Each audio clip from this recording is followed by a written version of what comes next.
think a fish will taste much better if it was bad morally. That's how I feel about it. An immoral fish is probably better. Fish is very good, though. Yes. I don't like classy restaurants, those classy seafood restaurants. I mean, you order lobster before they cook it. Why did I have to show it to you for? Then once I was out with a girl and I was trying to impress her. I like this girl, too, Johnny. Yeah. I took her to a nice place and a few drinks, relaxing. It was beautiful, right. you know? Trying to impress the girl. It was nice, romantic. It was gorgeous. And the waiter came over, you know. Are these two okay? I mean, the lobster came, I was really finished. I was trying to impress the girl how manly I was. You know, I sat in a manly position. I looked at her very manly. Right. And then the waiter put a bib on me.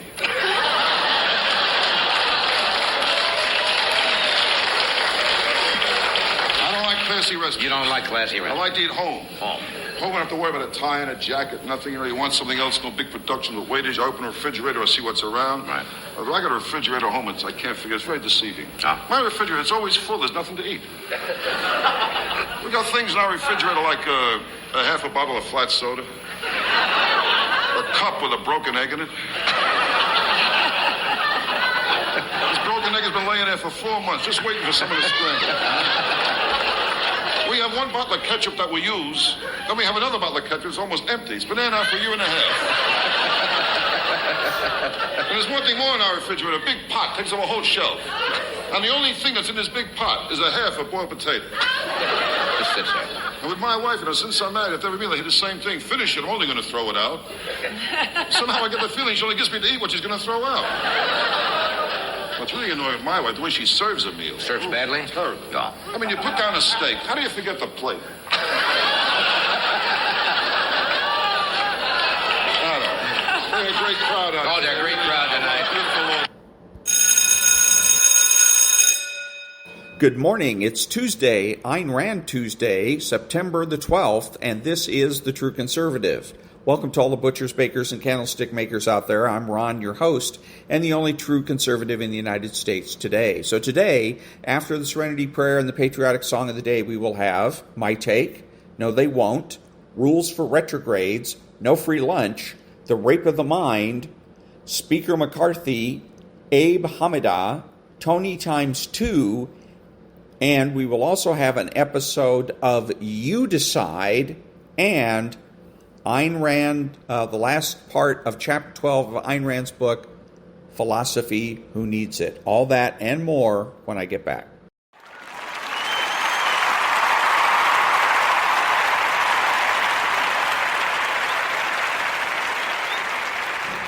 God, grant me the serenity to accept the things I cannot change, the courage to change the things I can, and the wisdom to know the difference.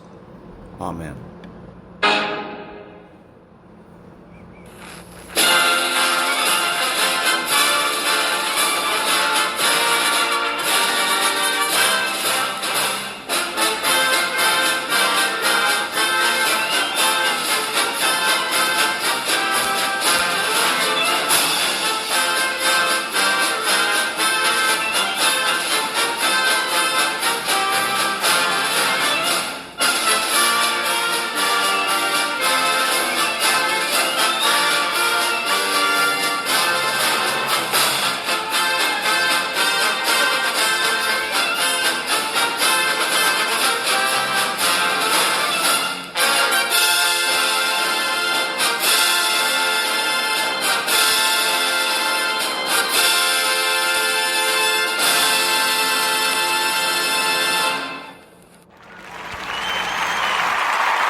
Thank you. Now, there's no free lunch. 250 Economic Truths by David-Bahnsen. There are men regarded today as brilliant economists who deprecate saving and recommend squandering on a national scale as the way of economic salvation. And when anyone points to what the consequences of these policies will be in the long run, they reply flippantly, as might the prodigal son of a warning father, in the long run we're all dead. And such shallow wisecracks pass as devastating epigrams and the ripest wisdom. Henry Hazlitt. Hazlitt has in his crosshairs here, of course, John Maynard Keynes, The proper allocation of resources in a society can never treat saving as an evil, for without saving there is no investment, and without investment there is no future. Likewise, a proper stewardship of resources can never act as if debt is immaterial in the long run. The only person for whom long-term debt does not matter is the person who holds his children, grandchildren, and future generations in disdain. For such a person, I have no kind words.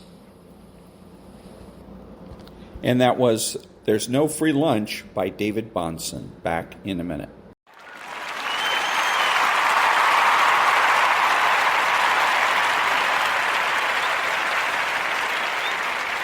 Thank you. And now, the rape of the mind. Explosive panics.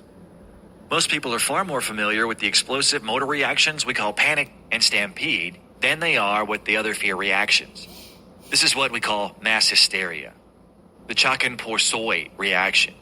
The baby has its temper tantrums, and older people have their uncontrolled fury and fight-or-flight reactions. Although we usually think of the word panic in describing such phenomena as the hysterical stampede out of a burning theater or the flight of whole populations in terror, there are many subtle steps that lead from the first symptom of unrest we all feel when something is threatening to the great outbursts of crying and running and fighting we see in severe panics. Man shows many forms of panicky, frenzied behavior: epileptic fits, as in trench or war epilepsy, fury, rage, self-destruction, criminal aggression, running amok, deserting from the army, rioting, uncontrolled impulsiveness, breakneck speed in driving. A soldier in a state of panic may behave like an angry child. He may attack his friends or shoot at the members of his own troop. In panic, civilians may begin to cry, shout, walk aimlessly about, wringing their hands. Or they may shout and scold or cry for help. The panicky person spreads panic. Every time he shouts, he incites others to run. Panic is never a question of crude strength or falling energy, but rather of lack of inner structure, of a failing capacity to organize. The panicky leader hesitates to use the powers entrusted to him. The child with temper tantrums lies deep within all of us. The more mysterious and unaccountable the danger, the more primitive our reactions may be. Riots, furious mass movement, and outbreaks of criminality serve to increase fear and panic, and thus can be used to deepen man's sense of insecurity and further his passive surrender to the totalitarian environment. Any terroristic regime compels its victims to repress their reactions of rebellion and anger. The more these reactions are repressed, the more the victims develop tremendous inner rage, which must bide its time and wait until it is permitted some socially sanctioned form of explosion. War is often such a universal panic, a mass discharge of accumulated internal rage. Here, too, the inner fears of mankind are discharged in mass destruction. And that was Explosive Panics from The Rape of the Mind by Joost-Meerlo, M.D.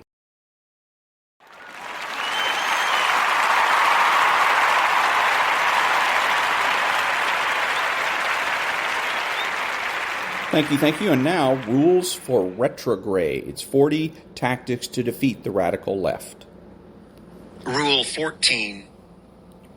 Any militant mod of this season will become an open radical in the next. The development of a militant mod into a radical is merely a question of when, not if. That is, militant mods are typically radicals in training. They're waiting for something. The primary denizen of this class is either the left-of-center Christian moderate, who has elevated his politics above his religion, or the milder-mannered secularist who identifies quietly left-of-center without explaining how left-of-center. Either way, the militant mod is a coward. Think of it this way. Why would any honest person strike a middle ground on an issue like abortion, for example? As always, abortion proves the rule. As has been pointed out so many times before, abortion either maliciously destroys an innocent life or it does not. The principle of the excluded middle won't apply here. There are no possible shades of gray on this issue. Yet, a militant mod often operates, works, or socializes in conservative-ish territory, whereupon open association with the pro-abortion cause would create no small amount of personal inconvenience. the bête noire of both militant mods and mod cons. Accordingly, the militant mod refuses to cede an inch to strong anti-abortion argumentation while simultaneously abstaining from owning the opposite position. He's forced into an idiotic no man's land for which he resents not the radical, but the retrograde, whom he already views as his enemy secretly. Think of a third down and long situation in football. The offense knows it cannot score from the current field position or even gain a first down, but still does not want to lose yardage before punting on the following down. In fact, the offense will be twice as determined not to lose yardage. Imagine militant mods waiting wistfully for their opportunity to embrace openly their leftism. They'll never cede ground because in their dawdling, they already feel sufficiently disloyal to their fellow lefties. Insecure, they refuse to lose any additional yardage in the meantime. They make for surprisingly staunch debaters, one of the many paradoxes of militant mods. One of the best tells of a militant mod from a true mod is the object of their resentment. The latter retains an open mind and won't turn unilaterally bitter against retrogrades. Conversely, the resentful, cowardly militant mod always blames the retrograde and never the radical. It's both a categorical rule of the universe and a reliable tell. There is at least one more sort of militant mod, however, the actual centrist. Whereas the mark of the first sort is his cowardice, the mark of this sort is his relativism. Whereas the first group makes relativistic claims rhetorically, regarding his own claims incredulously, some militant mods actually believe that both sides of the debate can be right at the same time. These are the militant mods who are true believers in centrism. Logic may not be on their side. These are the dupes of the dictatorship of relativism, but honest belief seems to be. As such, they won't blame retrogrades as aggressively as the first sort of militant mods. But militant mods, they still prove to be. The belief in logical impossibilities embattles their intellect and will, eventually turning it against the retrograde. Proceed very carefully. And that was Rule 14, Rules for Retrogrades, 40 Tactics to Defeat the Radical Left by Timothy and David Gordon. Back in a minute.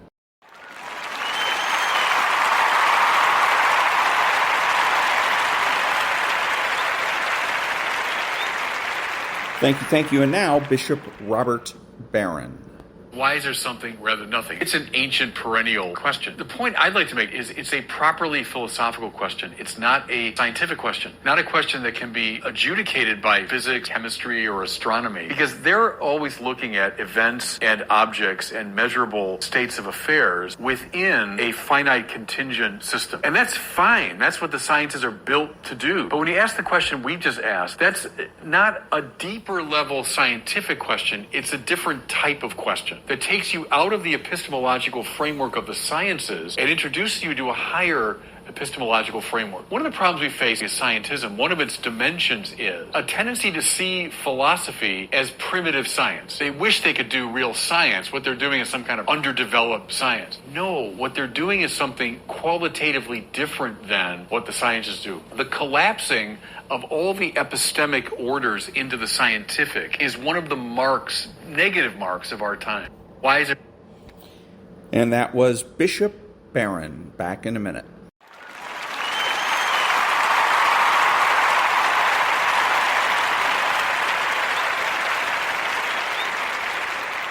Thank you. And now, Stuart-Varney's My Take. Now this. It just won't go away.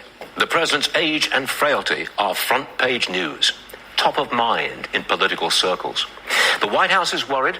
When the New York Times rushes to his defense, you know the Democrats are nervous. Quote, Biden's news conference in Vietnam ignites his opponents. White House spokesman Andrew Bates blames QAnon's conspiracy theories for the negative headlines. Really? Really? The mumbling, the frailty, the inability to focus, I'm going to bed, all of that is just cooked up by his opponents? Hardly. The Democrat Party is rife with ideas about how to ease him out, but the hits just keep on coming. In Alaska, to commemorate 9/11, the president said this. Roll it. When evil attacked. Ground Zero in New York. And I remember standing there the next day and looking at the building. I felt like I was looking through the gates of hell. The trouble is, he was not there the next day. He was not there September 12th. He didn't visit until September the 20th. It's part of a pattern of what is politely called embellishment. It's unsettling. It's tripped him up in the past. He dropped out of the presidential race in 1988, accused of copying a speech by a British socialist.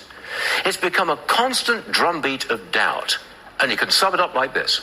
Does anyone believe that Joe Biden will be the president for another 5.5 years? Second hour of Varney just getting started. So, again, so much of this is just, they love Biden. He loves Biden because Biden makes him money. Biden gets him rich. And because there's no outrage there. If everything that he's saying is true, why isn't he outraged? Why isn't he expressing outrage? Why isn't he saying how angry he is? That not only that the president is doing these things, but that people are actually have the actual guts to stand up for him and try to lie to the American people and say nothing is wrong and all this is just the figment of imagination of QAnon. So that's one part of it. And then the other part of this is the fact that, again, as I've said, it's not age that's the issue, it is his health.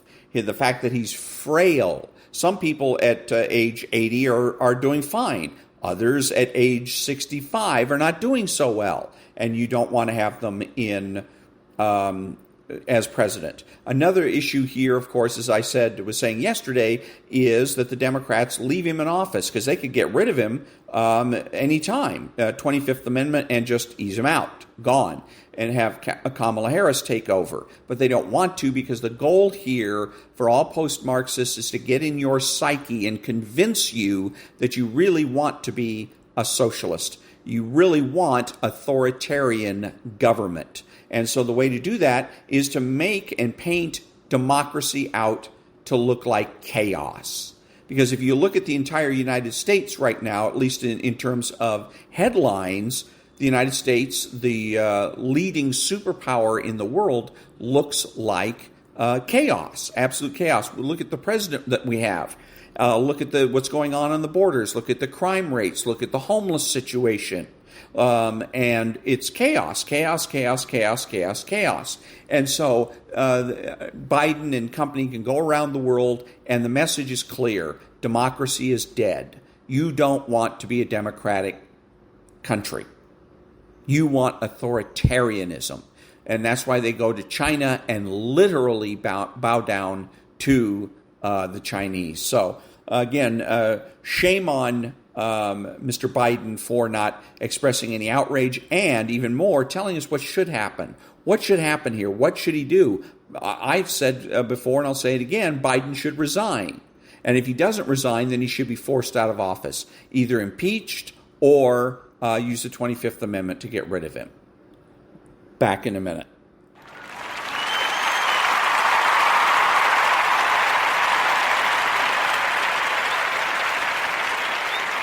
Thank you. So I was listening to KFI right now, and there was an article, or they were talking, a news article that they were talking about, where in some state, or was a doctor that was complaining that people that live in states in which abortion is either illegal or severely restricted may decide to resort to home remedies of various sorts to try to abort a child. And then he went on to further speculate that this may lead to an overcrowding of emergency rooms, blah, blah, blah, blah. The proper conservative response to this is no, it can't. It's impossible. Again, if they're going to win, make them earn it. In this case, he needs to quit speculating and start coming up with evidence and proof of his assertion. Until then, no, it can't. No, they won't. Nobody's going to use home remedies to abort a child. They won't do it. Back in a minute.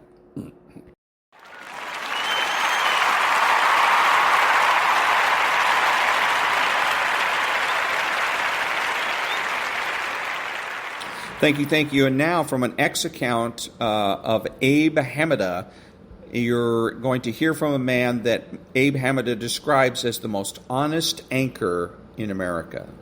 Let me say something that I've never said before in 40 years of broadcasting about my personal politics. I voted twice for Donald Trump because I thought him to be the less imperfect of two candidates. I am, at heart, a libertarian in the sense that I believe, as my grandfather once told me, quote, in this country, you have the right to be left alone.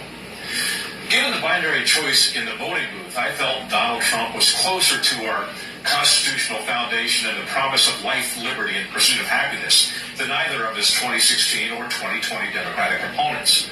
I also believed Donald Trump was careless and responsible himself for many of his political troubles.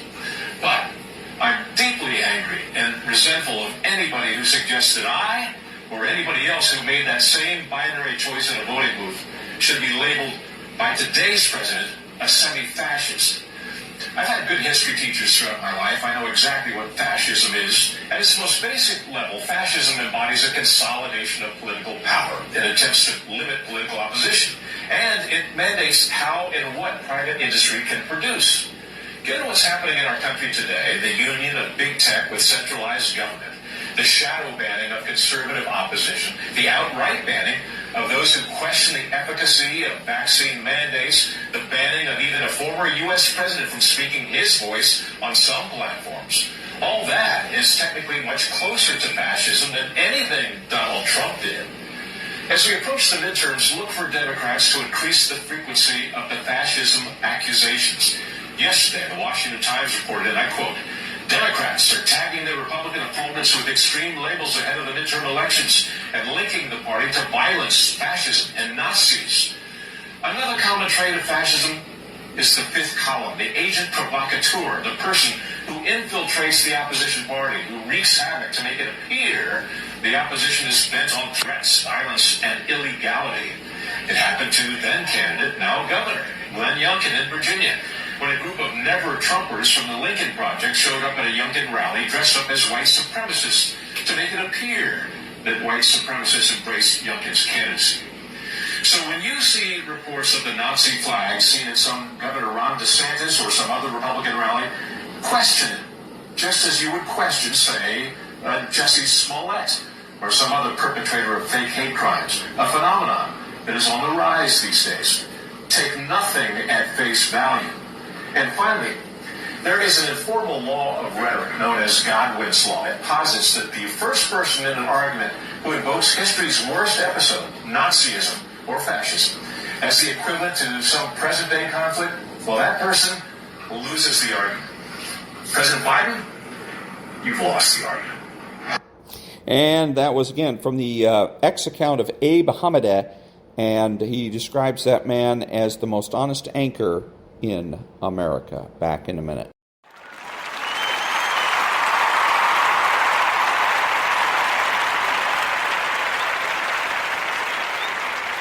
Thank you. So this is from an X account, Tony, and this is an unknown woman that is testifying on behalf of Donald Trump. When it comes to President Donald Trump, I want to say this because a lot of people accuse this man of being a racist. And I just want to say that I met President Donald Trump working on criminal justice reform. I, too, was one of the ones that said, no, I don't want to go talk to that man. I don't know him. He hates black people. That's what they said. And so they said, well, Angela, he's working on criminal justice reform. You have a story. Many of you may or may not know that I served time in a Georgia state prison. And while I was serving time in that prison, I was pregnant. And when it was time for me to deliver my baby, I was transported to a hospital here in Georgia by a police officer, and I was chained to a bed, and I was forced to give birth to my baby with a sheriff watching for a nonviolent crime. Also separated from my family for a nonviolent crime. But you know the Democrats said we only supposed to fight for the family separation at the border. They forgot all about the family separation in the border.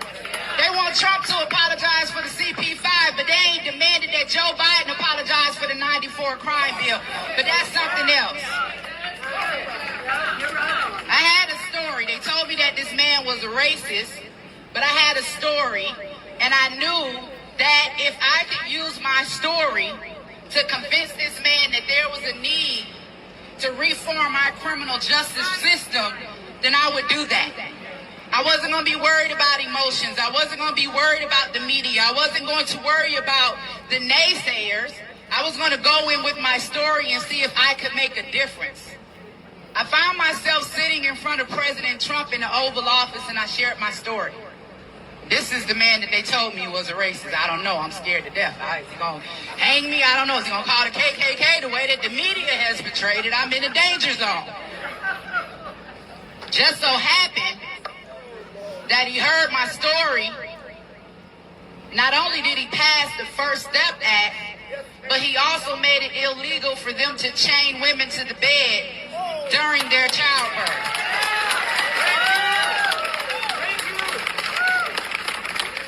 This white man that they told me was a racist, they told me he hated black people. So not only did he just sign one of the most historic forms of criminal justice reform legislation to ever hit this nation, overturning the 94 crime bill that massively incarcerated black America, freeing nearly 20,000 people to this day. The First Step Act. I sat in the Oval Office with a lot of criminal justice reform advocates. I saw Kim Kardashian on the front page taking her pictures. I saw Alice Johnson. I saw Louis Reed. I saw Van Jones. I saw Jessica Jackson. I saw, what's her name? Vivica Fox. I saw Isaiah Washington. But I don't see any of them here today. A lot of people want to take a lot of credit for being criminal justice reform experts, criminal justice reform advocates, but to tell the truth, you didn't free nobody. Trump did.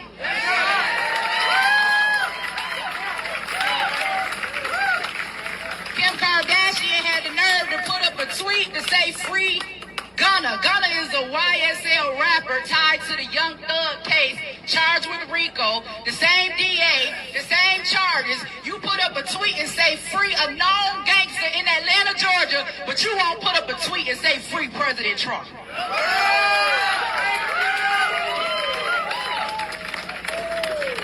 And the only reason you getting any credit for freeing anybody is because President Donald J. Trump signed the papers. As a criminal justice reform advocate, somebody that's grateful to President Donald Trump for giving me a second chance, giving me an opportunity to run for Congress by clearing my record. Somebody who was completely oblivious to the corruption that happens in Atlanta, Georgia. I just wanted to do something for my community. I refuse to be silent. Not only will I stand for Atlanta, Georgia, not only will I stand for America, not only will I stand for the babies being aborted in the womb, not only will I stand for the mothers that choose life, I'm also going to stand with President Donald Trump. And that was, again, an unknown lady from, that is making a statement, fairly powerful statement, and this is from an account on X called Tony Times 2. Back in a minute.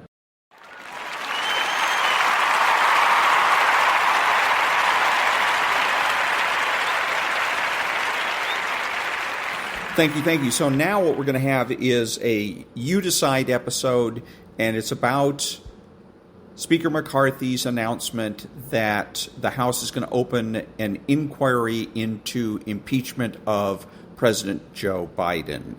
And we're going to have Fox News versus MSNBC. First up, Fox News. Okay. Biden did lie to the American people about his own knowledge of his family's foreign business dealings.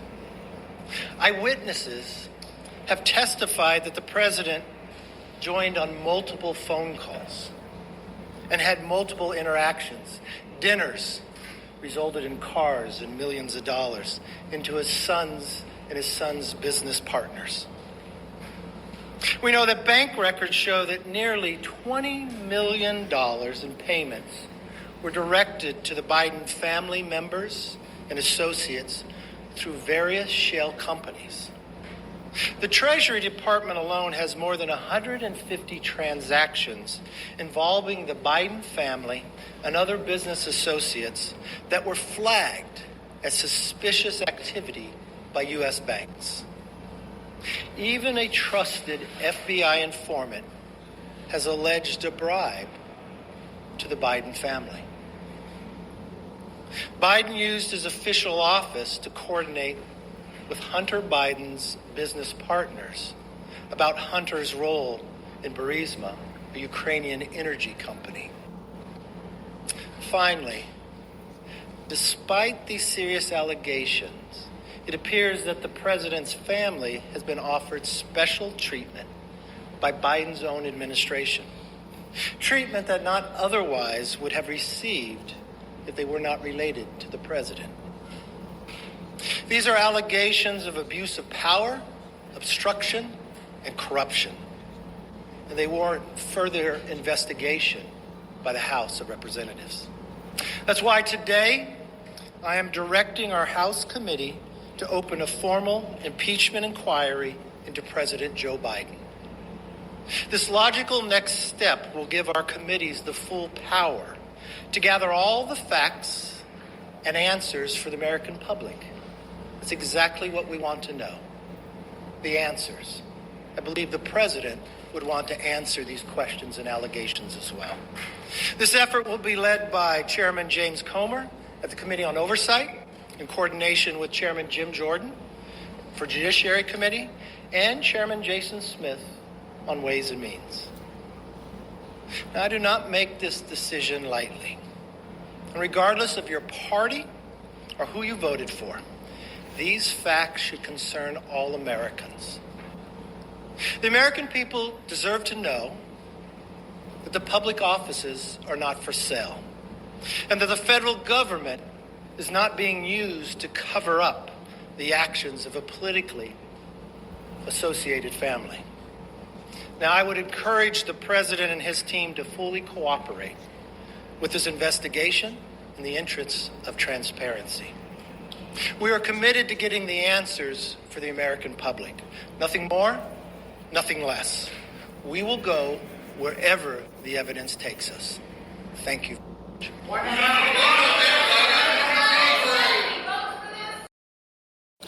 Okay, so that was Fox News. Now, MSNBC. You know, Congressman, you and I have had so many conversations about not just right-wing disinformation and the Republicans' reliance on it, but the true damage it has done. We've talked about political violence. We've talked about the number of people in the sort of Trump MAGA base that don't believe that the election was, as Chris Krebs declared, a lifelong Republican, the, quote, most secure in American history. I'm still concerned that even when you have that crush of Republicans, I mean, Ian listed off Dave Joyce, Don Bacon, I've got Ken Buck, French Hill, Lisa Murkowski. I mean, you've got a crush of Republican voices saying there's no there. And you could have a whole lot of people spoon-fed disinformation from right-wing media and believe that there is. How do you deal with that? Well, I think that's a conundrum. Not only about impeachment, but frankly about politics and truth in America. Kellyanne Conway famously coined that phrase, alternate facts, and that's what we're seeing in right-wing media. Truth doesn't matter, and facts are malleable. I do think that what Kevin McCarthy did today is a craven act. It's cynical. It is purely pandering to the far right in his caucus to get them, hopefully, off his back and to buy some credibility in the subsequent negotiations on the funding of the government to avoid a shutdown. To continue to pander to the far right in his caucus is a very dangerous game, as we've already seen. and they're never going to be satisfied. There's always going to be another pound of flesh they want to exact. This is evidence-free, fact-free. It's entirely made up out of whole cloth, essentially avoiding a floor vote that he promised just 10 days ago. He has instructed 2 committees to find something. So it's not like we've got a case already in front of us and we need to make something with that case as we did with Trump. We don't have any case. So he's essentially telling them, find something. It's just a real low moment for the House of Representatives, and I think a very low moment for Kevin McCarthy. There's a word for it, Charlie. It's called appeasement. In the history of the world, there's not a single example anyone can point to when the good guys benefited from a policy of appeasement. But let me just recenter and I don't even want to call this a conversation about impeachment. This is a conversation about McCarthy's deal with the devil to remain speaker. And I think, Charlie, it was either you or David Jolly who said on this show, I think either between votes 9 and 10, as Speaker McCarthy, or not Speaker, but wannabe Speaker McCarthy's dignity was swirling around the bottom of the drain. There were fistfights breaking out on the floor. And someone said, I'm sure he gave away a promise to impeach Joe Biden. Here are all the things that Trump did to try to dirty up Joe Biden. He sends Rudy to fire Marie Yovanovitch. He gets rid of Marie Yovanovitch. He sends Lev Parnas and others over there to find dirt on the Biden family. This is before any sort of official primary is really even underway, or it's underway, but Joe Biden isn't even the Democratic nominee. He sets up an off-book foreign policy with his ambassador over there to try to get Zelensky to promise to hold a press conference to, quote, just say it's corrupt. Does that sound familiar? Exactly what he asked DOJ to do about the 2020 election. He's been trying to frame the Bidens himself since he was America's president. And the idea that the House has now picked up on this fool's errand, by the way, an errand that got him impeached the first time, it's sick, but it's not surprising. And I guess my question for you is, without any of these Republicans willing to stand up to McCarthy and pump the brakes, what do you think happens next? Okay, so that was MSNBC. So you have Fox News and MSNBC, both of their take on Speaker McCarthy's announcement that the House is opening an inquiry into impeaching President Joe Biden. You decide. Back in a minute.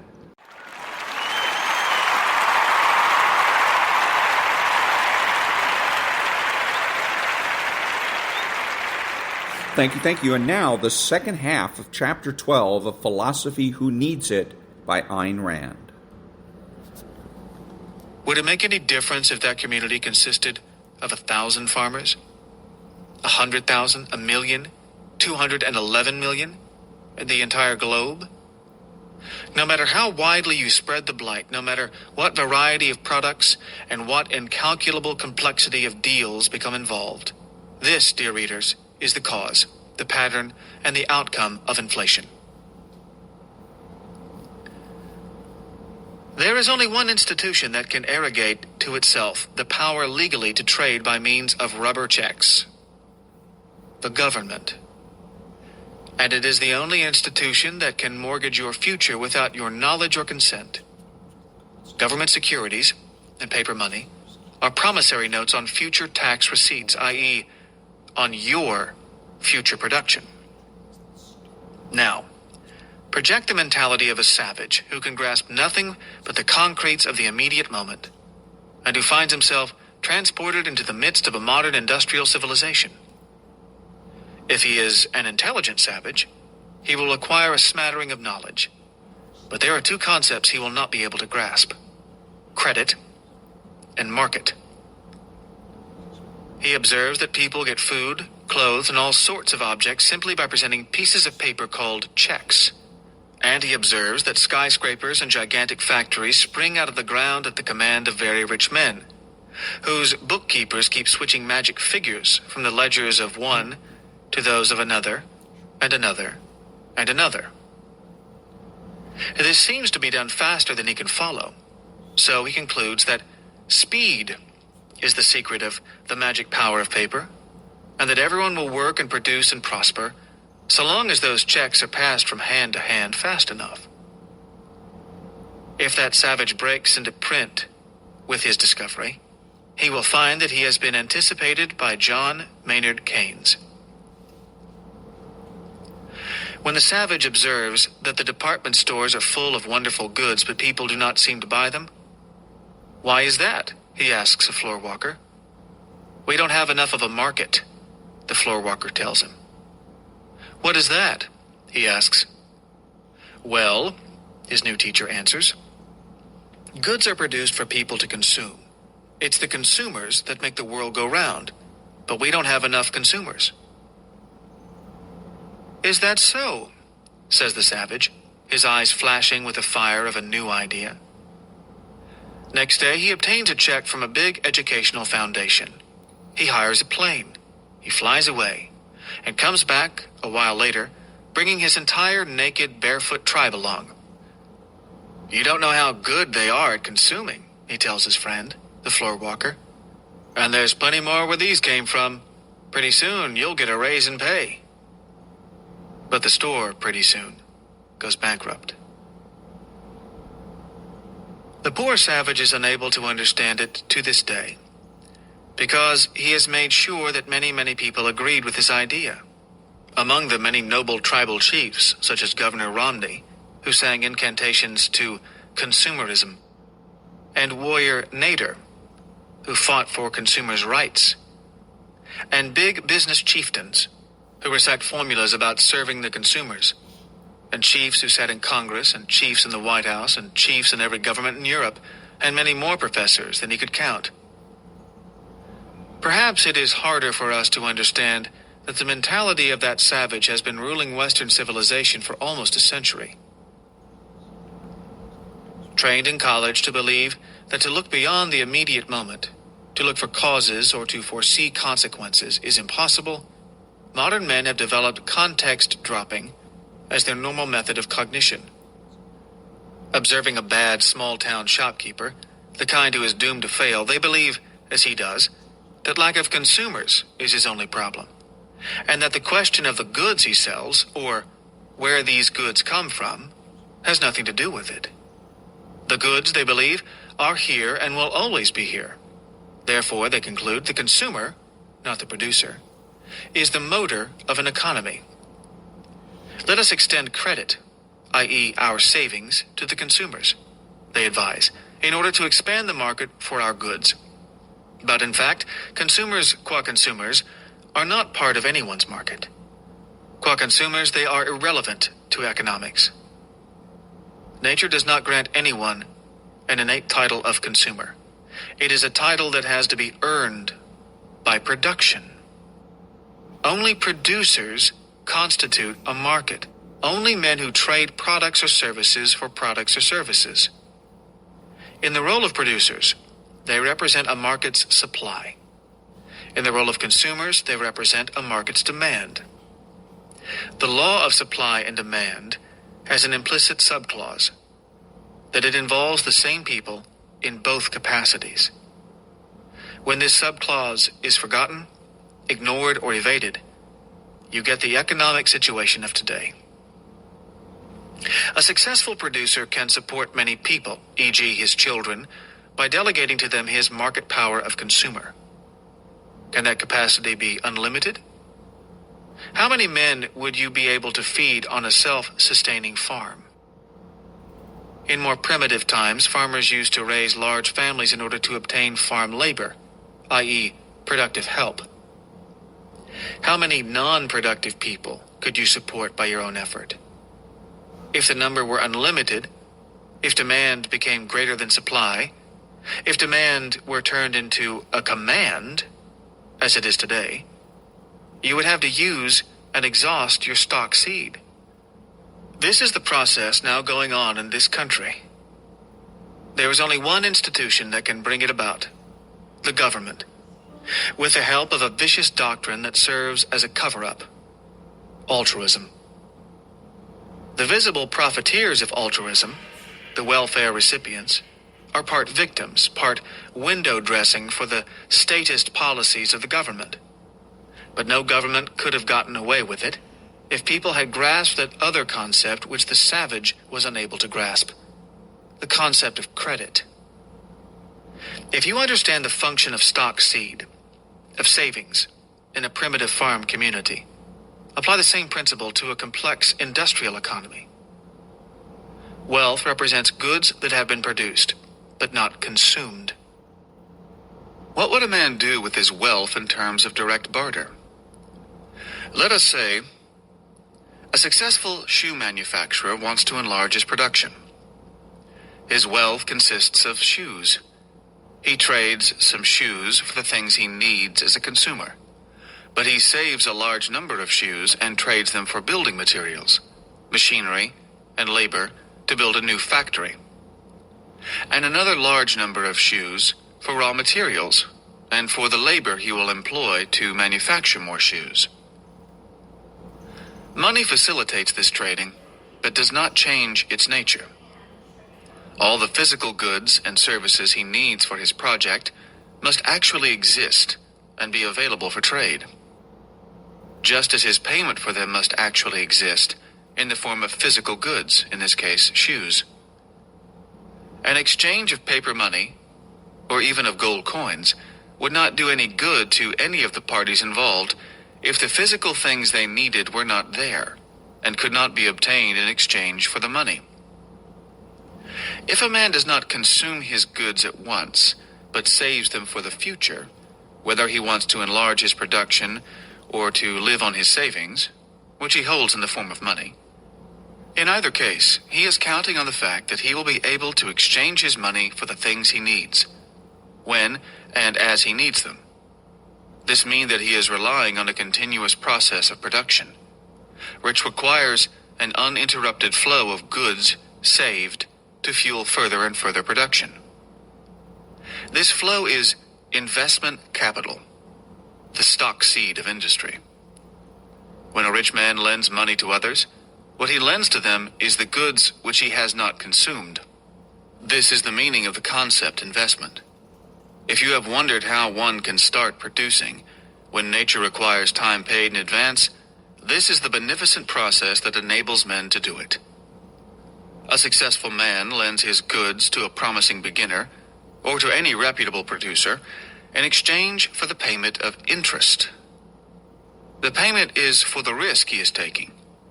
Nature does not guarantee man's success, neither on a farm nor in a factory. If the venture fails, it means that the goods have been consumed without a productive return, so the investor loses his money. If the venture succeeds, the producer pays the interest out of the new goods, the profits, which the investment enabled him to make. Observe, and bear in mind above all else, that this process applies only to financing the needs of production, not of consumption, and that its success rests on the investor's judgment of men's productive ability, not on his compassion for their feelings, hopes, or dreams. Such is the meaning of the term credit. In all its countless variations and applications, credit means money, i.e., unconsumed goods, loaned by one productive person or group to another, to be repaid out of future production. Even the credit extended for a consumption purpose, such as the purchase of an automobile, is based on the productive record and prospects of the borrower. Credit is not, as the savage believed, a magic piece of paper that reverses cause and effect and transforms consumption into a source of production. Consumption is the final, not the efficient, cause of production. The efficient cause is savings, which can be said to represent the opposite of consumption. They represent unconsumed goods. Consumption is the end of production, and a dead end as far as the productive process is concerned.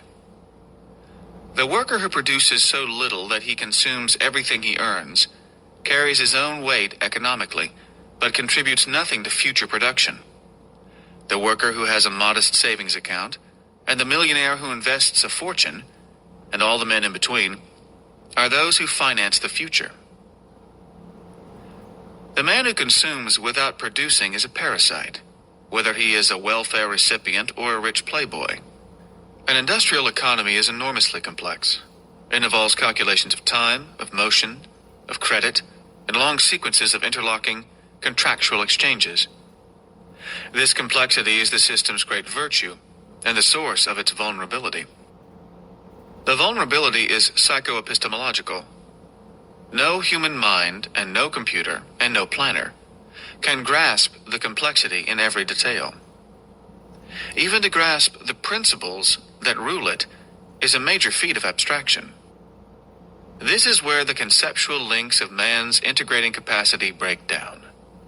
Most people are unable to grasp the working of their hometown's economy, let alone the country's or the world's. Under the influence of today's mind-shrinking, anti-conceptual education, most people tend to see economic problems in terms of immediate concretes, of their paychecks, their landlords, and the corner grocery store. The most disastrous loss, which broke their tie to reality, is the loss of the concept that money stands for existing but unconsumed goods. The system's complexity serves occasionally as a temporary cover for the operations of some shady characters. You have all heard of some manipulator who does not work but lives in luxury by obtaining a loan, which he repays by obtaining another loan elsewhere, which he repays by obtaining another loan, etc. You know that his policy can't go on forever, that it catches up with him eventually, and he crashes. But what if that manipulator is the government? The government is not a productive enterprise. It produces nothing. In respect to its legitimate functions, which are the police, the army, the law courts, it performs a service needed by a productive economy. When a government steps beyond these functions, it becomes an economy's destroyer. The government has no source of revenue except the taxes paid by the producers. To free itself, for a while, from the limits set by reality, the government initiates a credit con game on a scale which the private manipulator could not dream of. It borrows money from you today, which is to be repaid with money it will borrow from you tomorrow, which is to be repaid with money it will borrow from you day after tomorrow, and so on. This is known as deficit financing. It is made possible by the fact that the government cuts the connection between goods and money. It issues paper money, which is used as a claim check on actually existing goods. But that money is not backed by any goods. It is not backed by gold. It is backed by nothing. It is a promissory note issued to you in exchange for your goods, to be paid by you, in the form of taxes, out of your future production. Where does your money go? Anywhere and nowhere. First, it goes to establish an altruistic excuse and window dressing for the rest, to establish a system of subsidized consumption, a welfare class of men who consume without producing, a growing dead end imposed on a shrinking production. Then the money goes to subsidize any pressure group at the expense of any other, to buy their votes, to finance any project conceived at the whim of any bureaucrat or his friends, to pay for the failure of that project, to start another, etc. The welfare recipients are not the worst part of the producer's burden. The worst part are the bureaucrats, the government officials who are given the power to regulate production. They are not merely unproductive consumers. Their jobs consists in making it harder and harder and ultimately impossible for the producers to produce. Most of them are men whose ultimate goal is to place all producers in the position of welfare recipients. While the government struggles to save one crumbling enterprise at the expense of the crumbling of another, it accelerates the process of juggling debts, switching losses, piling loans on loans, mortgaging the future and the future's future. As things grow worse, the government protects itself not by contracting this process, but by expanding it. The process becomes global. It involves foreign aid and unpaid loans to foreign governments, and subsidies to other welfare states, and subsidies to the United Nations, and subsidies to the World Bank, and subsidies to foreign producers, and credits to foreign consumers to enable them to consume our goods, while, Simultaneously, the American producers, who are paying for it all, are left without protection, and their properties are seized by any sheik in any pest hole of the globe. And the wealth they have created, as well as their energy, is turned against them, as, for example, in the case of Middle Eastern oil. Do you think a spending orgy of this kind could be paid for out of current production? No. The situation is much worse than that. The government is consuming this country's stock seed. The stock seed of industrial production, investment capital, i.e., the savings needed to keep production going. These savings were not paper, but actual goods. Under all the complexities of private credit, the economy was kept going by the fact that, in one form or another, in one place or another, somewhere within it, actual material goods existed to back its financial transactions. It kept going long after that protection was breached. Today, the goods are almost gone. A piece of paper will not feed you when there is no bread to eat. It will not build a factory when there are no steel girders to buy. It will not make shoes when there is no leather, no machines, no fuel. You have heard it said that today's economy is afflicted by sudden, unpredictable shortages of various commodities. These are the advanced symptoms of what is to come. You have heard economists say that they are puzzled by the nature of today's problem. They are unable to understand why inflation is accompanied by recession, which is contrary to their Keynesian doctrines. And they have coined a ridiculous name for it: stagflation. Their theories ignore the fact that money can function only so long as it represents actual goods, and that at a certain stage of inflating the money supply, the government begins to consume a nation's investment capital, thus making production impossible. The value of the total tangible assets of the United States at present was estimated, in terms of 1968 dollars, at $3.1 trillion. If government spending continues, that incredible wealth will not save you. You may be left with all the magnificent skyscrapers, the giant factories, the rich farmlands, but without fuel, without electricity, without transportation, without steel, without paper, without seeds to plant the next harvest. If that time comes, the government will declare explicitly the premise on which it has been acting implicitly, that its only capital asset is you. Since you will not be able to work any longer, the government will take over and will make you work, on a slope descending to sub-industrial production. The only substitute for technological energy is the muscular labor of slaves. This is the way an economic collapse leads to dictatorship, as it did in Germany and in Russia.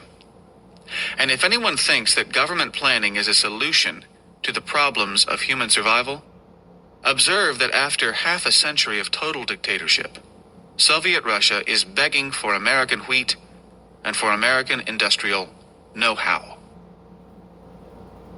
A dictatorship would find it impossible to rule this country in the foreseeable future. What is possible is the blind chaos of a civil war. It is at a time like this, in the face of an approaching economic collapse, that the intellectuals are preaching egalitarian notions.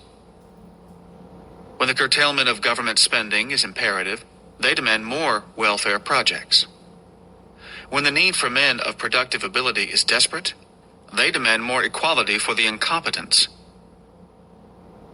When the country needs the accumulation of capital, they demand that we soak the rich. When the country needs more savings, they demand a redistribution of income. They demand more jobs and less profits. More jobs and fewer factories. More jobs and no fuel, no oil, no coal, no pollution, but, above all, more goods for free to more consumers, no matter what happens to jobs, to factories, or to producers. The results of their Keynesian economics are wrecking every industrial country, but they refuse to question their basic assumptions. The examples of Soviet Russia, of Nazi Germany, of Red China, of Marxist Chile, of Socialist England are multiplying around them, but they refuse to see and to learn. Today, production is the world's most urgent need, and the threat of starvation is spreading through the globe. The intellectuals know the only economic system that can and did produce unlimited abundance, but they give it no thought and keep silent about it, as if it had never existed. It is almost irrelevant to blame them for their default at the task of intellectual leadership. The smallness of their stature is overwhelming. Is there any hope for the future of this country? Yes, there is. This country has one asset left: the matchless productive ability of its people. If, and to the extent that, this ability is liberated, we might still have a chance to avoid a collapse. We cannot expect to reach the ideal overnight, but we must at least reveal its name. We must reveal to this country the secret, which all those posturing intellectuals of any political denomination who clamor for openness and truth are trying so hard to cover up. That the name of that miraculous productive system is capitalism. As to such things as taxes and the rebuilding of a country, I will say that in his goals, if not his methods, the best economist in Atlas Shrugged was Ragnar Danskjold. And that was the end of Chapter 12 of Philosophy Who Needs It by Ayn Rand. Back in a minute.